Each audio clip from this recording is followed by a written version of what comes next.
3D. Donc celui-là il est payant, hein, vous voyez. Donc Simplify, ben, il est très simple et il y a des petits trucs à savoir qui vont vous permettre d'aller plus vite et surtout dans l'interface. Donc là vous voyez, j'ai un ami qui m'a envoyé un éléphant. Bon, ben, il voulait que je lui tranche. Moi ce que j'aime ici déjà c'est ça là, c'est modèle récent. Parce que souvent quand on fait des prints et qu'on les rate, et ben, quand on a comme j'ai vu mon pote là avec qui je lui ai fait la petite formation hier soir, il avait déjà un dossier avec 10 000 STL à l'intérieur, il savait plus c'était lequel, qu'il avait imprimé il n'y a pas longtemps. Et du coup, ben, ça c'est vraiment pas mal parce que ça permet, vous voyez, de pouvoir accéder directement à ces fichiers, supprimer. Alors, quand on utilise un logiciel, et surtout Simplify 3D, et il y a une fonction que je fais souvent, c'est avant de faire quoi que ce soit, c'est séparer les surfaces connectées. Voyez. Parce qu'en fait, souvent, on télécharge des fichiers sur Thingiverse ou GrabCAD ou tous les autres. Et en fait, c'est des fichiers, on ne sait pas trop qui c'est qui les a fait, on ne sait pas trop comment ils sont faits. Et des fois, on a des pièces qui sont posées dessus, mais en fait, on ne sait pas. Parce que là, si je fais supprimer tout ça, si je reviens dans le fichier et je fais modèle récent et je le remets, on peut se dire, bah tiens, waouh, il y a un fichier, il n'y a que 2 pièces qui sont là. Et on va dire, on va l'imprimer comme ça. Mais comment je fais pour supprimer les séparer celles-là? Avec Cura, je peux pas. Cura ne nous permet pas d'exploser le fichier en petites pièces. Repetier peut le faire et les anciennes versions de Cura peuvent le faire, mais pas les nouvelles. Donc on va dans maillage, séparer les surfaces connectées et on fait centrer en range. Voilà. Ensuite, il faut pouvoir les positionner correctement. Donc pour les positionner, il faut vraiment bien regarder, les analyser, comment on va les mettre. Donc déjà, ce qu'on est sûr, c'est que celle-là, on la sélectionne, je fais CTRL L et je vais la poser à plat. Celle-là aussi, CTRL L, à plat, elle vient comme ça. Celle-là aussi, CTRL L, à plat. Celle-là, elle reste comme ça. Celle-là, je vais la laisser comme ceci. Elle ne va pas bouger. Pourquoi? Parce que ici, j'ai besoin d'avoir une surface ultra plane, parce que c'est celle-là qui va aller dessus. Vous voyez? Alors que là, c'est l'intérieur de ma pièce, et j'ai pas besoin que ce soit ultra propre. Je fais centrer à range. Et là, pareil, j'ai 2 petites pièces, mais on va essayer de regarder de plus près. Vous voyez, si je regarde de près, ici, j'ai un biseau là. Vous voyez, toute cette partie. Donc, je vais aller chercher la surface de derrière et je vais la positionner. Pourquoi? Parce que le biseau, il faut qu'il soit derrière, sinon ça va pas être au top, quoi. Donc voilà. Mais Seb, je te fais un petit coucou, c'est pour toi la vidéo aussi, parce que je sais que tu galères et que tu n'as pas bien enregistré tout ce que je t'ai dit hier soir. Donc je te fais cette petite vidéo. Alors un truc aussi que je sais pas si vous voyez, voilà, là on va le voir. Dans les trous là, regardez cette pièce là. En fait, je vous donne une petite astuce. Vous voyez ici, normalement il y a un trou perçant. En fait, ça là, cette partie là, vous voyez, ce trou là, en fait je l'ai bouché et je lui ai fait une épaisseur de 0,80. Je vais vous expliquer après dans le trancheur. J'ai mis 0,80 parce que je veux pas de support et que je veux pas que mon filament il fasse des pontages pour aller ponter cette petite partie là. Vous voyez ici aussi c'est bouché.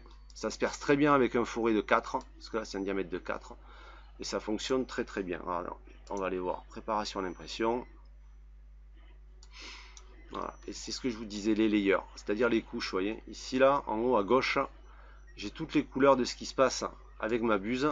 Et du coup, je peux vraiment aller chercher des petites choses. Vous voyez, en fait, quand on ferme ici à 0,80, comme la buse elle fait 0,4, et bien elle va faire 2 passages, un ici et elle revient là. Si j'aurais mis 0,40, elle aurait fait un passage, mais après pour fermer ici, elle se serait arrêtée là ou là et elle serait partie ici.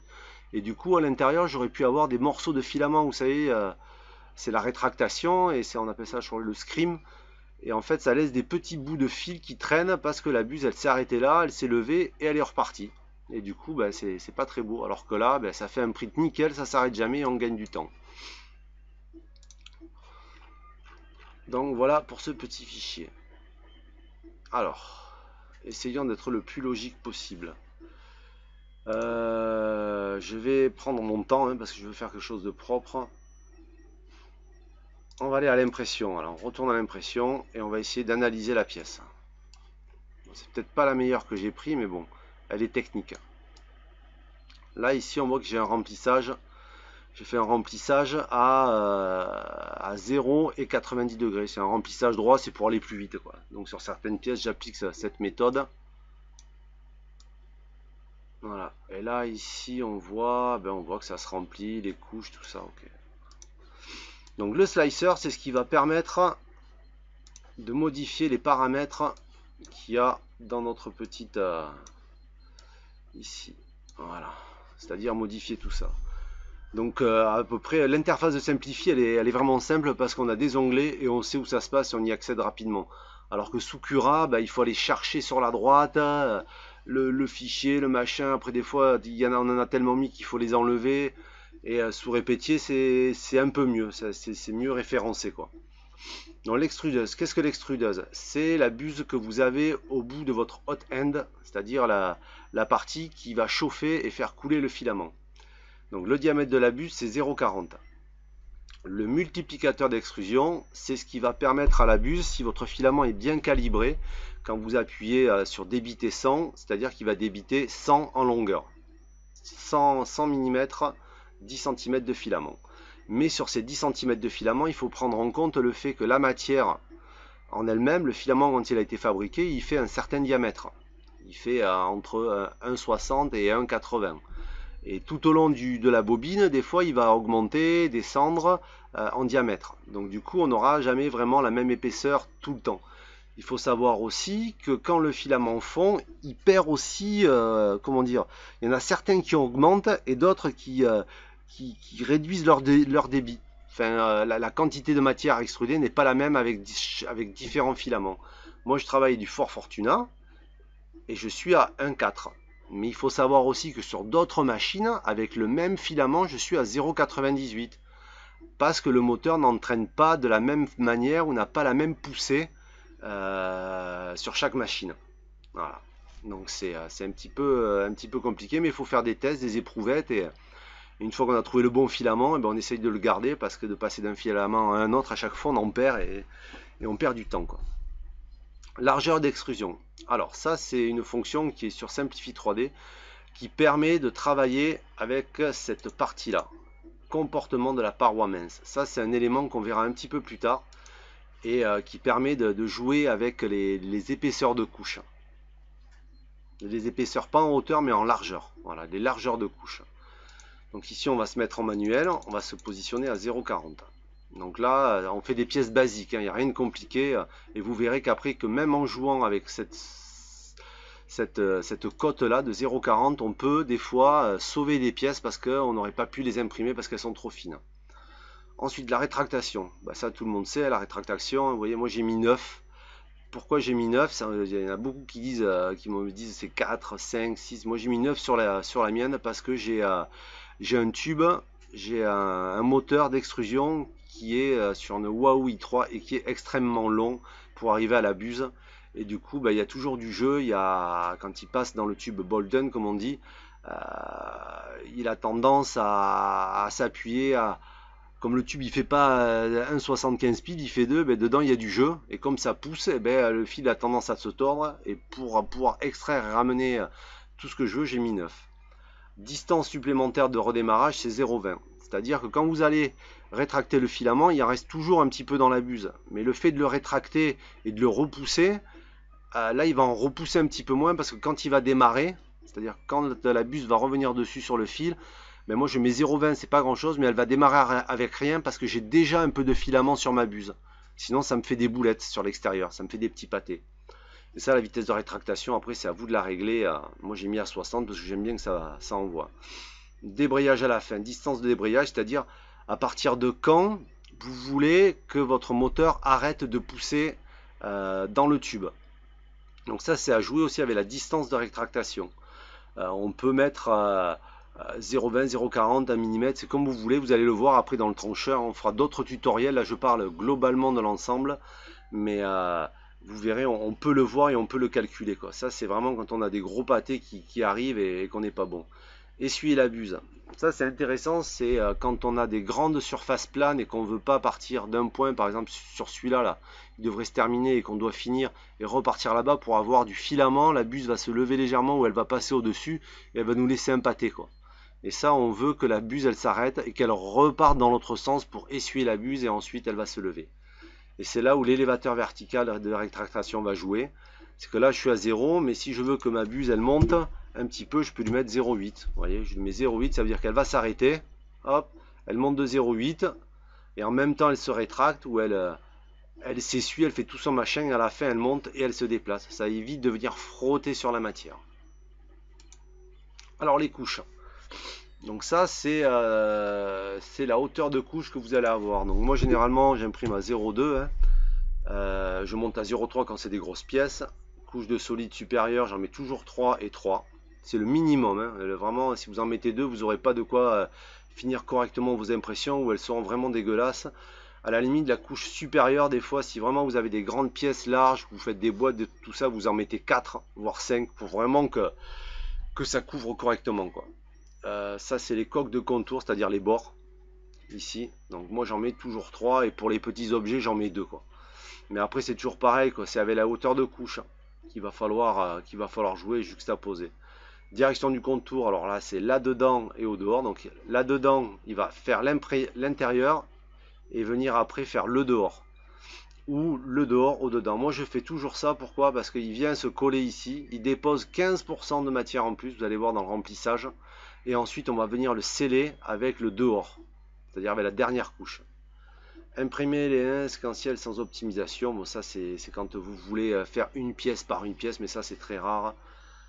Ça, c'est le mode d'impression d'un contour. Ça, c'est quand vous faites des objets ronds, style des vases, tout ça. Ça permet à l'imprimante de jamais s'arrêter de monter, c'est-à-dire de ne pas s'arrêter là et de repartir ailleurs. Elle monte, elle monte, elle monte, elle monte tout le temps. Ça, c'est hauteur de la première couche. Donc ça, c'est un paramètre qui est sympa parce que ça va nous permettre, par rapport au réglage qu'on a fait avec le papier au début, puisqu'il faut poser sa buse, régler son plateau, machin truc. Mais là, on va pouvoir jouer. Si à 100, on n'est pas bon, on va pouvoir descendre à 90. Ou si à 100, on écrase trop la matière et qu'il n'y a rien qui sort, et bien on va monter à 110, 120, 130. Largeur de la première couche. Donc moi, je reste à 100% parce que on pourrait monter. Généralement, on monte tous, et personne qui descend en dessous. Ça, c'est intéressant quand on fait des gros objets, c'est-à-dire des gros plateaux, tout ça, ou des pièces comme ça, vous voyez, où on va aller jouer sur le remplissage pour aller plus vite et avoir une base bien solide. L'inconvénient de la largeur de la première couche, c'est quand vous faites des petits objets, et surtout que style un rectangle qui est vide, et qui fait un multiple de 0,4 et que vous devez remplir au milieu, et bien ça va poser des problèmes parce que ça va pas bien se remplir. La première couche sera pas bonne parce que vous extrudez trop par rapport au diamètre de la buse. Donc lui, il va le prendre en compte et ça va pas être joli. Vitesse de la première couche, c'est 50. Moi, je mets la moitié de ma vitesse. Donc là, pareil, point de départ, c'est à vous de choisir. Ça, c'est des points aléatoires pour tous les périmètres, c'est-à-dire pour jamais avoir un trait au même endroit, pour pas avoir une rainure qui se forme par rapport à cette fonction, que si on choisit un point de départ quelque part sur le plateau, et bien style, elle va toujours démarrer ici, et là pareil, toujours ici, enfin toujours au plus près de cet axe là, quoi. Voilà. Donc moi je me mets ici. Alors addition, utiliser une jupe et un rebord. Ça permet, et ça on le verra, je vais faire des vidéos, d'autres vidéos, mais là je vous explique vraiment en gros les éléments, et après je vous ferai vraiment avec des images, on ira dans le slicer et on ira dans le trancheur pour voir de plus près.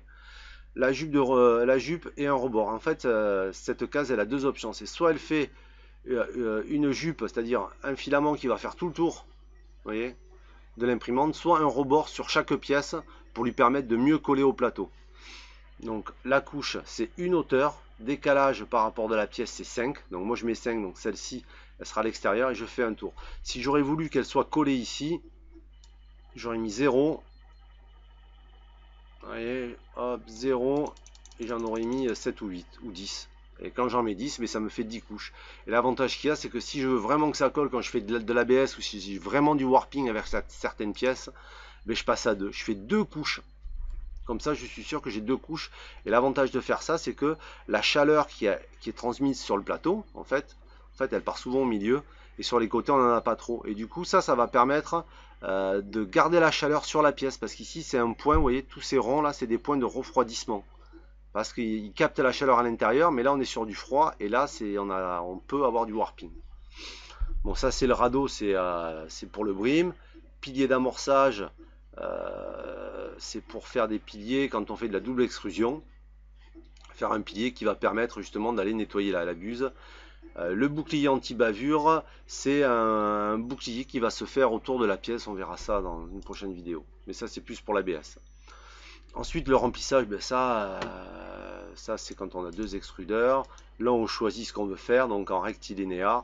Donc vous voyez tout à l'heure là j'étais en remplissage 0 et 90 parce que c'était pour le premier STL que vous avez eu, c'était le petit éléphant, là c'était pour mon pote pour qu'il le remplisse rapidement. Mais moi j'imprime pas comme ça là.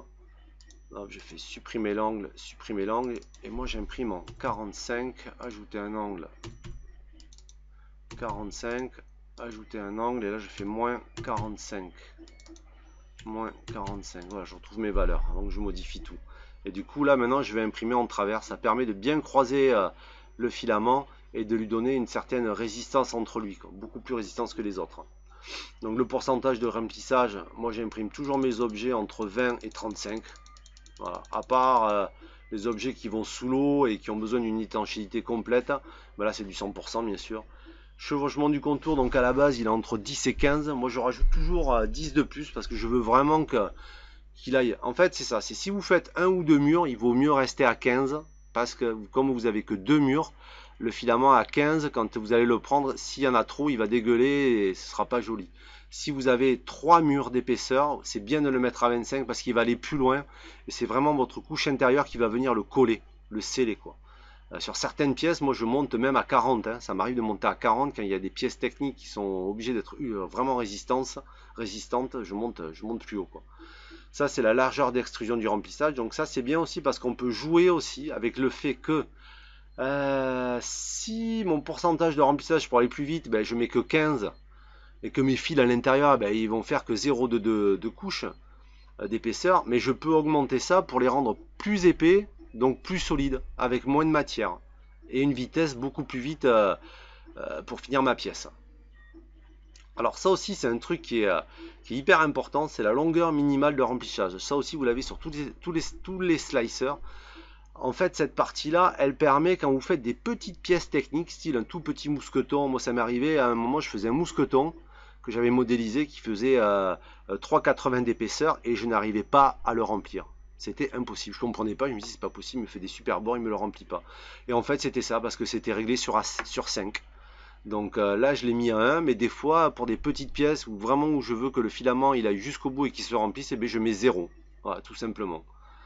Ça c'est combiner les remplissages toutes les une couche. Ben, là c'est par exemple si vous voulez à la 10e, 15e ou 20e couche faire une couche de solide plein, ben, vous mettez voilà, ici 20.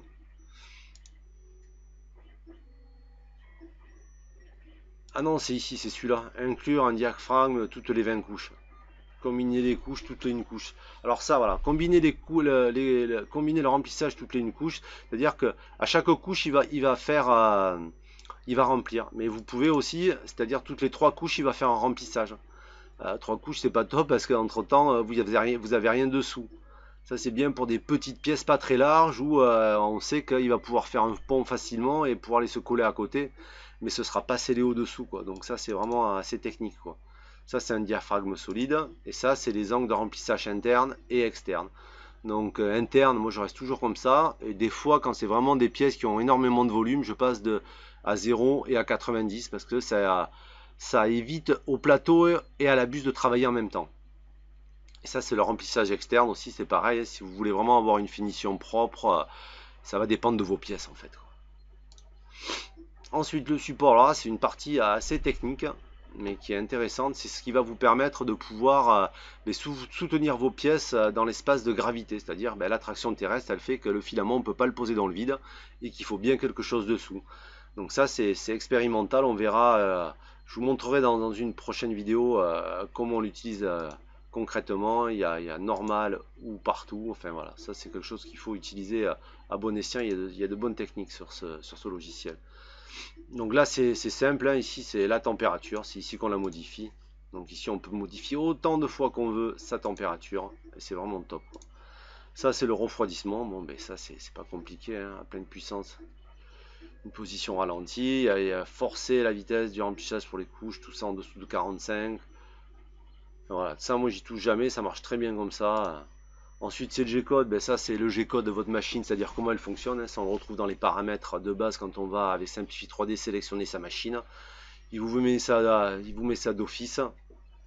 Donc là, il y a pas grand chose à faire, à part des fois, si vraiment vous voyez que votre plateau ou votre buse ne correspond pas, ici, il y a décalage global du G-code, et ici, on peut modifier un petit peu le G-code, et aussi sa tête d'outil, si elle est vraiment pas placée où on veut au démarrage, on peut changer certaines choses. Ensuite, c'est les scripts. Bon, ça, c'est le script de démarrage, c'est-à-dire comment votre imprimante va démarrer au début, qu'est-ce qu'elle va faire, comment elle va se comporter, est-ce qu'elle va extruder, comment elle va se déplacer. Et ici, on peut rajouter des lignes de commande pour pouvoir les inclure dans le G-code au fur et à mesure que celui-ci va travailler. Et le script de fin, et ensuite on peut rajouter des scripts de changement de couche. Mais ça, c'est pareil, vous verrez, lui, il peut les générer automatiquement, il y a une fonction pour ça. Donc là, c'est les vitesses. Donc ça, c'est à vous de voir par rapport à votre filament. Ça va dépendre. Si vous voulez des belles pièces bien solides, bien costauds, ben c'est entre 30 et 40. Vraiment 30 et 40. Si vous avez acquis de super compétences et que votre machine est super bien réglée, on peut monter à 60. Et si c'est vraiment pour du print, le petit éléphant que je vous ai montré au début, ben là moi je monte à 90 parce que j'ai pas besoin d'avoir une super qualité, puisqu'après je vais lui appliquer un post-traitement. Alors ça aussi c'est une partie intéressante, c'est le pontage. C'est ce qui va permettre de créer des ponts. Par exemple, vous voyez, ben là je peux pas bouger ma pièce, mais sous cette pièce là, vous voyez, c'est du vide. Donc je vais avoir le choix entre le remplir, mettre du support ou pas.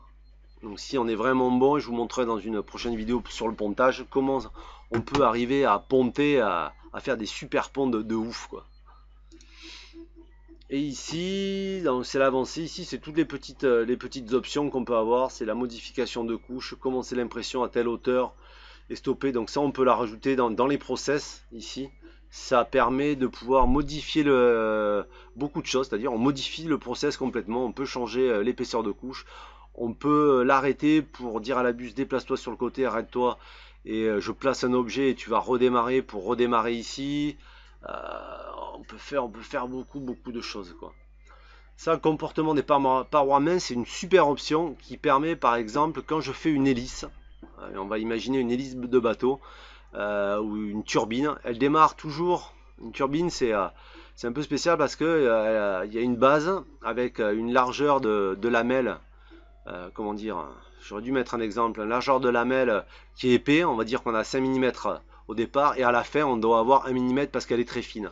Mais avec cette option on va pouvoir dans Slicer automatiquement, lui il va prendre en compte les épaisseurs qu'il y a sur nos objets et il va adapter le débit de filament et il va modifier en lui-même le diamètre de la buse pour pouvoir poser du filament là où d'autres slicers n'en auraient pas mis. Voilà, ça c'est top. Alors, extrusion simple, ça je sais pas ce que c'est, franchement je m'en suis jamais servi, j'ai jamais rien touché. Comportement du contrôle de l'écoulement. Alors ça c'est à avoir avec contrôle de l'écoulement. Vous voyez ici, c'est la même chose et ça va permettre d'indiquer au slicer comment va se comporter la rétractation. Donc ben ça c'est à vous de l'adapter, hein. Rétracter uniquement lors des croisements d'espace vide. Donc ça veut dire que là ici il va jamais se rétracter sur une paroi plane, il va se rétracter seulement s'il vient ici, vous voyez, parce qu'il y a un pont et c'est du vide. Mais ici sur du plat, il va jamais se rétracter en montant une couche. S'il doit terminer ici et repartir là-bas, il va pas se rétracter. Forcer la rétractation entre les couches, ben oui, parce que si je monte et que je pars ailleurs, ben il faut que ça se rétracte. Déplacement minimum avant la rétractation, ça veut dire que s'il doit se déplacer d'un minimum de 3 mm, il va pas se rétracter. Il va rester, le filament il va pas se rétracter. Effectuer une rétractation pendant le mouvement d'essuyage, oui. Donc ça a à voir toujours pareil avec la distance d'essuyage. Si j'active ça, ici, il faut que j'active ici. Et uniquement essuyer extérieur pour les périmètres les plus extérieurs. Oui. Pourquoi? Parce que ça c'est bien de l'activer, parce que il va souvent sur nos pièces ici, on a des petits bavots, on voit le joint et en fait il va essuyer la pièce, c'est-à-dire quand il va arriver au bout, au lieu de s'arrêter net, il va continuer un petit peu vers l'intérieur. Il va faire comme un V, vous voyez, et il va l'essuyer à l'intérieur. Et ensuite les options, ben là ici on peut inclure le radeau, générer les supports, pour y accéder, on fait montrer les avancées. Ici, on peut avoir plusieurs profils de PLA, d'ABS, PVA et plusieurs matériaux. Il suffit simplement de modifier son truc. Ici, là, dans la température, et d'appuyer sur plus. Et là, il saisira un nom. Et là, on a un nouveau matériau et il va prendre en compte l'extrudeuse, la couche, enfin les principaux paramètres qu'on a modifiés. Et ici, on a des fonctions fast, medium, height aussi qu'on peut modifier. Vous voyez, à chaque fois, si je me mets sur medium, qu'est-ce que ça a changé? Ça a changé dans la vitesse. Script vitesse. Height. Vous voyez, ça modifie le remplissage et la qualité, quoi. Donc c'est ici là, 0,2. Height, vous voyez, je passe sur 0,1, 0,4. Donc à chaque fois, ça c'est bien parce qu'au moins vous avez des paramètres qui sont préenregistrés. Et par rapport à la pièce que vous allez poser, ben, vous n'avez pas besoin d'avoir tout le temps à aller modifier le 0,1, rechercher qu'est-ce qui correspond au 0,1, est-ce que je vais mettre plus de filaments, machin truc. Ça c'est vraiment bien dans ce logiciel, quoi. Donc ben, je pense que c'est bon pour cette première partie, hein. On a vraiment vu quelques paramètres ici dans le fichier.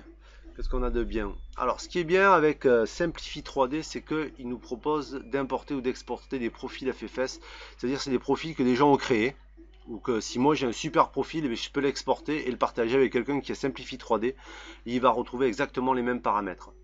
On peut sauvegarder le fichier de fabrication, c'est-à-dire la pièce qui est là, telle qu'elle a été paramétrée, c'est-à-dire avec ce process qui est ici en bas à gauche, et bien on peut le sauvegarder. C'est-à-dire que si je le partage, ce process, la personne aura la pièce avec la procédure d'impression qui est faite pour la même machine avec laquelle j'aurais configuré.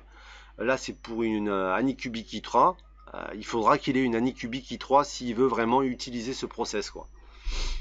Et du coup, si je le reçois, je fais ouverture du fichier de fabrication et j'ai plus qu'à imprimer, mais sous la même machine, bien sûr. Importer des modèles, ben ça c'est pour aller chercher ces modèles, mais le glisser-déposer fonctionne parfaitement. Exporter des modèles, c'est-à-dire que... Alors ce qui est bien avec exporter les modèles STL, c'est-à-dire que vous voyez, là quand je suis arrivé ici, j'avais un fichier complet. Sous Cura, j'aurais pas pu l'exploser. J'aurais pas pu l'exploser et me dire, des fois il vaut mieux imprimer cette pièce en 0,3. Je dis des bêtises, celle-ci en 0,2. Voyez, et moi ces trois là normalement je les imprime en flex parce que c'est des pads que je veux mettre ici, c'est des pads mous parce qu'ils vont tenir un appareil photo, et ça c'est en flex, et ça aussi c'est un flex, mais là c'est du flex mou et là c'est un flex rigide qui va venir ici, qui va servir qui va coulisser dans cette partie là. Cette partie là j'ai besoin qu'elle ait aussi une impression avec un remplissage à 90 et 0, c'est à dire dans ce sens là. Voyez, et celle-là, j'ai besoin qu'elle ait une impression à 45 parce que les forces de traction ne sont pas les mêmes. Donc là, c'est 45. Et le truc, c'est que pour cette pièce-là, cette-là et tous les autres, j'ai pas besoin de support. Alors que là, il va m'en créer ici, là. Vous voyez, à la limite, j'en ai pas besoin là. Et du coup, je vais perdre du temps, quoi. Donc là, je vais essayer de les isoler. Vous voyez, si je prends que celle-là, eh bien, je vais dans Fichier et je fais exporter le modèle STL. Donc ça veut dire que cette pièce là je peux l'exporter toute seule, et par exemple si j'ai 2-3 imprimantes ou 2 imprimantes chez moi, et eh bien je exporte cette pièce là et je peux l'imprimer avec Cura ou avec un autre trancheur, mais tout seul. Vous voyez ce que je veux dire? Moi j'ai des Ultimaker et je sais que Ultimaker fonctionne mieux avec Cura qu'avec Simplify. Enfin, c'est mieux paramétré. Il y a des imprimantes comme ça qui ont des trancheurs qui, comme la Snapmaker que mon pote Seb a reçu, elle a un trancheur qui lui est attitré et il fonctionne vraiment super bien. Mais sur Snapmaker, quand on met un fichier comme ça qui est plein, enfin qui est scellé de fabrication, on ne peut pas l'exploser. On est obligé de tout imprimer d'un coup. Et c'est là où Simplify 3D est bien, c'est que je peux exporter que cette pièce si je veux et l'imprimer parfaitement. Un truc aussi qui est important quand on a des pièces comme ça et qu'on veut qu'elles soient super bien propres, c'est que, alors il y a deux trucs, c'est que il faut savoir que quand on imprime comme ça, la buse elle va ici, elle fait une couche, elle fait des couches partout, et puis après elle passe une couche, une autre couche, une autre couche. Et à chaque fois, le filament se rétracte, il part ici, ça fait un petit filet, ou inconsciemment, on a toujours un brin de matière qui part et qui repousse. Le fait de faire les pièces une par une, c'est on évite ces déplacements, on gagne en temps et on gagne en qualité. Pourquoi? Parce que le filament qui est posé ici, le temps qu'il fasse tout le reste, peut-être qu'il va attendre une minute et demie, et il va se solidifier, il va se cristalliser, il va perdre son adhérence. Vous voyez ce que je veux dire? Le fait que la deuxième couche arrive rapidement dessus, ça lui permet vraiment d'avoir une agglomération beaucoup plus solide. Et moi je l'ai remarqué sur mes pièces, quand je les fais une par une, elles sont beaucoup plus solides que quand j'en fais plusieurs, quoi. Voilà, donc pour les pièces techniques, c'est mieux de les séparer, de les faire une par une. Pour les pièces bling bling, vous mettez tout sur le plateau et puis vous imprimez.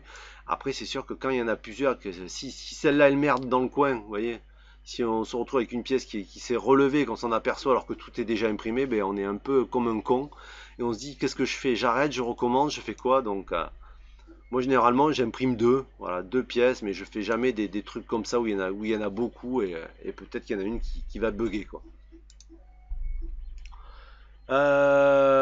Prévisualisation du G-code, ça c'est pour aller voir le G-code, hein. Là je vais l'enregistrer, c'est comme si je faisais le trancheur, mais là je vais aller voir qu'est-ce qui se passe dedans et je vais peut-être pouvoir le modifier si j'ai besoin, quoi. Donc dans modifier aussi, il y a plein de sections là qui sont sympas. Copier la sélection, coller la sélection, supprimer la sélection. Ça c'est à copier la sélection, c'est CTRL C, hein. On fait copier cette pièce et on veut la dupliquer. Je fais CTRL C, CTRL V, hop, j'en remets une à côté. Il n'y a pas plus simple. Grouper la sélection, donc pareil, si je veux en sélectionner plusieurs, je vais les regrouper pour faire qu'une pièce. Ça c'est bien quand on fait de la double extrusion, ça fonctionne très bien. Dégrouper, tout sélectionner, donc tout sélectionner, on fait ça et ensuite on fait sauvegarder le fichier de fabrication si on a besoin. Dupliquer les modèles, ça c'est ce qu'on vient de faire, CTRL C, CTRL V, mais ça permet de le faire en quantité. Par exemple, si je veux modifier, je fais dupliquer le modèle, là je peux en faire 10 d'un coup, quoi. Ça évite de faire 10 fois CTRL C, CTRL V. Centrage et arrangement du modèle, c'est la même fonction qu'ici, hein. Ça permet de réaligner le plateau. Aligner les origines du modèle sélectionné, c'est à l'origine il était au centre, donc il revient au centre, hein. Poser le modèle sur la table, donc ça veut dire, c'est comme si je fais cette fonction, je choisis cette pièce, je fais CTRL L, hop, je le pose là, CTRL L, je pose là. Mais c'est marqué, hein, CTRL T, CTRL L, convertir à la taille minimum, mais ça c'est quand on a des objets qui sont trop gros, on peut les convertir à la taille maximum du plateau, c'est-à-dire il va prendre tout le volume maximum pour faire une pièce énorme. Et ça c'est quand on a des pièces qu'on télécharge sur Thingiverse qui sont en pouces et on veut les mettre en millimètres parce que le pouce, ça fait à peu près 3 fois la taille, voire 4 fois le truc. Et après prépare print, c'est comme en bas à gauche là, préparer l'impression. Donc ça, toutes ces parties là, modèle filaire, section transversale, on les retrouve à droite ici, vous voyez. C'est pour placer son plateau et tous les trucs. Le maillage, ça permet de calculer le volume d'une pièce. Donc c'est juste celle-là. Mais si on les veut toutes, on va dans modifier, tout sélectionner. On fait maillage, calculer le volume. Et là, on sait qu'on a 1,1 m/cm3. Ah ouais, non mais c'est pièces une par une. Ouais, une par une. Statistique de l'élément, voilà. Nombre d'éléments, ça c'est les facettes. Les dimensions. Réduction du maillage, ça c'est quand vous avez des objets style des visages ou des pièces qui ont beaucoup de l'angle, qui vous avez fait beaucoup de surfacing en fait.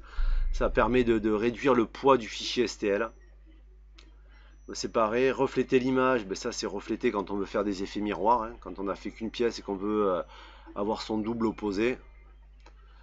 Réparation, ça c'est bien, identifier les bords non nés, le lien c'est toujours pareil, quand on reçoit des fichiers de Thingiverse, on ne sait pas qui c'est qui les a fait, donc c'est bien de faire des analyses, identifier les surfaces qui se recoupent, ça c'est pareil, c'est tout à l'heure, vous voyez le fichier que j'ai mis, j'aurais pu utiliser cette fonction là aussi, effacer les résultats, ça c'est pour revenir à zéro, réparer les normes, réparer les triangles inversés, alors ça les triangles inversés, c'est pareil quand on modélise sous SketchUp ou des trucs comme ça, on se retrouve souvent avec des faces qui sont pas du bon côté et du coup ça fait des trous dans les objets quand on les met sur le STL, quand on les transforme en STL et qu'on les positionne sur le slicer, ça fait des trous. inverser l'orientation de la surface, donc c'est pour retourner la surface, hein, supprimer les doublons de triangles et supprimer les triangles orphelins, c'est-à-dire les bouts de sketch qui restent, qui servent à rien et qui servent à rien. Donc dans les options ici, alors il y a un truc aussi, souvent quand vous le mettez simplifie, il vous le met en minutes millimètres. Moi je préfère millimètres secondes. Pour moi ça me parle plus quoi. Pour les vitesses. Et souvent tous ils sont comme ça. Hein. Donc là c'est pour choisir aussi la couleur de vos pièces. Donc ça c'est la couleur que vous voulez. Ne mettez pas de couleur foncée, vous verrez rien. Ça c'est Network Setting, c'est pour se connecter à un proxy, mais bon ça on s'en fout. Hein. Panneau de contrôle de la machine, ben là c'est ici, on le retrouve ici aussi à droite là. Vous voyez, c'est cette pièce là, c'est le panneau de contrôle. Ça c'est quand on veut imprimer en direct, qu'on est relié à la machine. Et ce qu'il y a de bien, vous voyez, toutes les pièces que j'ai imprimées en amont, je peux aller les rechercher et faire de la série. C'est-à-dire j'ai imprimé celle-là, hop, je vais l'envoyer sur cette machine. Par contre, Simplify ne prend en charge qu'une seule machine. Il ne prend pas 4 ou 5 imprimantes sur laquelle il va dire, bah, je vais aller imprimer sur celle-là à droite, celle-là à gauche. Non, non, c'est un fichier par machine. Là, c'est la communication. Vous allez faire vous connecter, graphique de température. Ça, c'est pour se déplacer sur la machine. Une fois que vous êtes connecté, hein, il faut installer, aller sélectionner le port com, lui donner la vitesse que vous voulez, hein, 115 200 ou 25 000. Il ne faut pas oublier d'installer le firmware ou le truc du port com. Là, je l'ai plus de tête. Enfin, voilà. Et après, les options, passer l'impression SD en cours. Enfin, voilà, il y a plein de trucs. Et ce qui est bien aussi ici, vous pouvez ajuster les paramètres, c'est-à-dire ici la vitesse et l'extrusion. On peut modifier l'extrusion, ça c'est bien au début quand on démarre. Comme ça, quand c'est un premier filament, on peut voir que la vitesse par rapport à l'extrusion. Moi je sais que là, justement, je suis en train de faire une série de cadres pour un client. Et en fait, j'ai commencé à imprimer à 60. Et le deuxième cadre, je l'ai fait à 70. L'autre à 80. Je me rends compte qu'à une vitesse de 90, j'ai une meilleure finition des murs extérieurs qu'à 60. C'est plus joli, c'est plus esthétique. Est-ce que c'est mieux collé ou pas? Je sais pas. Mais je suis monté beaucoup plus haut. Et en fait, mon filament, il a une meilleure finition que si j'étais plus bas. Après, c'est les contraintes techniques qu'il faut prendre en compte. Là, il n'y en a pas, donc c'est pas un souci, quoi. Origine, tout ça, mais ça, tout ça, on verra. Après, je referai d'autres vidéos pour voilà, personnaliser les structures de support. Alors ça, on l'a ici et là, mais ça, c'est pareil. C'est une vidéo qu'on verra un petit peu plus tard. Les modules, ça, c'est convertir une image en 3D. Donc ça, c'est pareil. Je l'ai jamais fait parce que j'ai pas le temps et ça m'intéresse pas, mais c'est pour faire de la lithographie ou des trucs comme ça. Ça le prend en compte et c'est très rapide.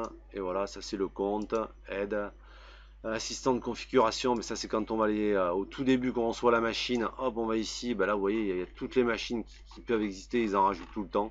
Ça permet de donner les dimensions du plateau et d'avoir des premiers paramètres de print à peu près, je dis, à peu près. Parce que c'est vraiment, ils mettent juste le G-code de démarrage, G-code de fin, ils te donnent les dimensions du plateau, quelques petits réglages sur la rétractation, tout ça, mais c'est vraiment pas poussé, quoi. Là, ce qui est bien, on peut changer de langue sur Simplify parce que tout est en français et ça, c'est top.